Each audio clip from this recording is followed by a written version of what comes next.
Bonjour à tous, j'espère que vous allez bien et bienvenue dans la dernière section du cours Modélisation numérique en ingénierie où nous traiterons de la méthode des éléments finis. Dans le cadre de ce cours-ci, on fera une brève mise en contexte avant de rappeler les objectifs de la section. On va faire un rappel notamment concernant aussi les polynômes de Lagrange contenus par morceaux, ce qu'on a vu dans la section d'interpolation. On va aborder une première thématique qui est un peu orthogonale à la méthode des éléments finis mais qui va nous permettre de l'introduire doucement, qui est la projection L2. Après, on va introduire la méthode des éléments finis en 1D, notamment pour des problèmes elliptiques, avant de voir son extension à des problèmes transitoires, donc paraboliques. On va parler un peu plus de la méthode des éléments finis généralisée en 2D et en 3D, et de certaines notions plus avancées avant de tirer des conclusions. Donc l'objectif dans ce cours-ci, ça va être vraiment d'apprendre à comprendre les fondements derrière la méthode des éléments finis. Donc, allons-y d'abord avec la mise en contexte. Au stade où on en est, en fait, on a vu deux techniques pour résoudre des équations dérivées partielles. La méthode des différences finies. Donc, les différences finies utilisaient le développement de Taylor pour remplacer les dérivées partielles par leur approximation en différences finies. Cette approche était facile à employer en 1D. Cependant, en 2D ou en 3D, elle entraîne des fortes limitations sur la géométrie qu'on peut résoudre. Donc, on peut difficilement résoudre quelque chose qui a une forme complexe, qui n'est pas un carré, un cube ou un prisme, par exemple. On a vu ensuite les volumes finis, qui utilisaient le théorème de Gauss-Radsky et la notion de flux et de bilan pour résoudre des équations de dérivées partielles. Cette approche-là est généralisable à toute géométrie, notamment à travers la notion de maillage dual. Cette technique a un fort historique qui est relié à la mécanique des fluides, et je vous dirais que c'est encore la plus utilisée dans ce domaine-là de nos jours. Donc, pourquoi est-ce qu'on voit une troisième méthode? Dans le cadre de cette section-ci, on va voir justement une troisième méthode qui est la méthode des éléments finis. Cette méthode-là possède beaucoup de caractéristiques qui sont assez attrayantes. Elle permet de simuler des géométries complexes, un peu comme les volumes finis. On va voir qu'elle a un cadre théorique qui est très clairement établi. On touchera à peine le cadre théorique autour de la méthode, mais si vous continuez au cycle supérieur ou si vous faites des cours de 4e année avec des cycles 8000 sur la méthode des éléments finis, vous allez voir vraiment qu'il y a un riche bagage mathématique autour de cette méthode-là. Surtout que ce qui est intéressant, c'est qu'elle permet de simuler toutes les équations aux dérivées partielles. Donc, à la base, cette méthode-là elle a un historique qui est fortement relié à la mécanique du solide. Et je vous dirais là, que dans le domaine de la mécanique du solide, la méthode des éléments finis est de loin, et je dirais significativement là, de loin, la plus utilisée. Si vous regardez les logiciels commerciaux, comme par exemple Abacus ou LS-DYNA, par exemple, pour des calculs dynamiques en mécanique du solide, mais toutes ces méthodes-là, tous ces logiciels-là sont strictement basés sur la mécanique des solides. Est-ce que une des méthodes est supérieure à l'autre en termes de volume fini ou élément fini?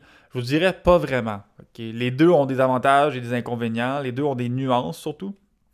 Puis en fait, plus on pousse le cadre théorique autour de ces méthodes-là, plus on se rend compte qu'elles ont beaucoup en commun, qu'elles partagent un cadre théorique qui se ressemble énormément.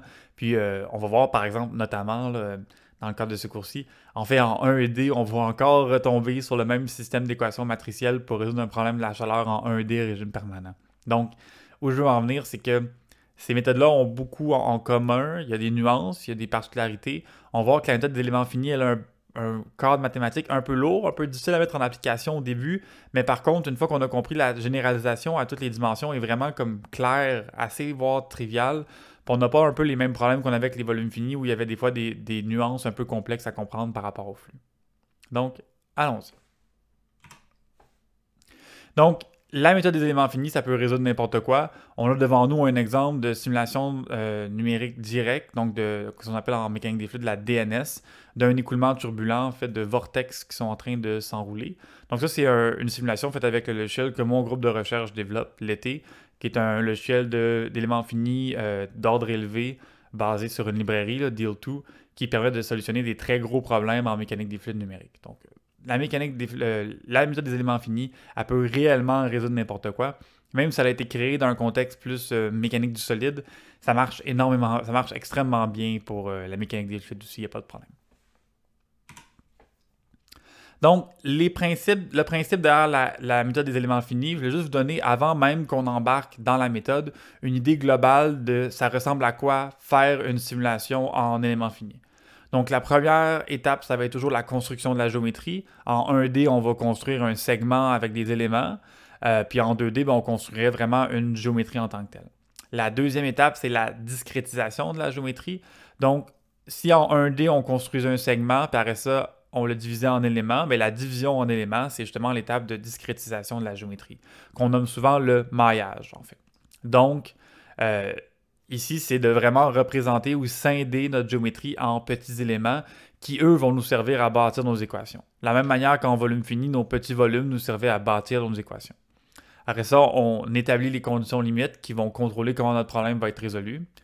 On va résoudre un système matriciel sous la forme AX égale B, puis on va voir en fait que la méthode des éléments finis, comme la méthode des volumes finis, puis comme la méthode des différences finies, ça mène à des systèmes matriciels qui sont extrêmement creux. Donc, ça va jouer un rôle important, là. Les éléments vont juste interagir avec les éléments qui sont adjacents à eux-mêmes. Puis après ça, qu'est-ce qui nous intéresse? C'est de visualiser les résultats et d'extraire les quantités d'intérêt. Là. Par exemple, le coefficient. Ici, je marque un exemple, coefficient de portance puis coefficient de traînée. Mais ça peut être le flux de chaleur à une des parois ou des choses comme ça. Donc, le principe derrière la méthode des éléments finis, c'est construire la géométrie. Donc, ça pourrait être une étape qui nécessite du dessin assisté par ordinateur. La discrétiser, donc la mailler. Construire un système matriciel et le résoudre. Puis traiter les résultats. Puis les visualiser. Donc, on va voir ça, c'est quelque chose qui était assez propre, qui est assez cohérent avec toutes les autres méthodes qu'on a vues, mais je trouvais intéressant ici là, de prendre le temps de le formaliser proprement avant même qu'on embarque dans la méthode. Donc, vous allez voir qu'on va prendre un détour avant d'arriver à la méthode des éléments finis, notamment à travers l'introduction de la notion de projection L2. L'objectif, c'est vraiment d'introduire chaque ingrédient nécessaire un à un, doucement, pour ne pas arriver d'un coup et présenter la méthode d'un bloc. Okay? J'ai décidé de prendre cette approche-là parce que je pense que c'est la technique ou le moyen le plus simple pour vous introduire la méthode des éléments finis sans que ça apparaisse comme un bloc inconnu d'un coup.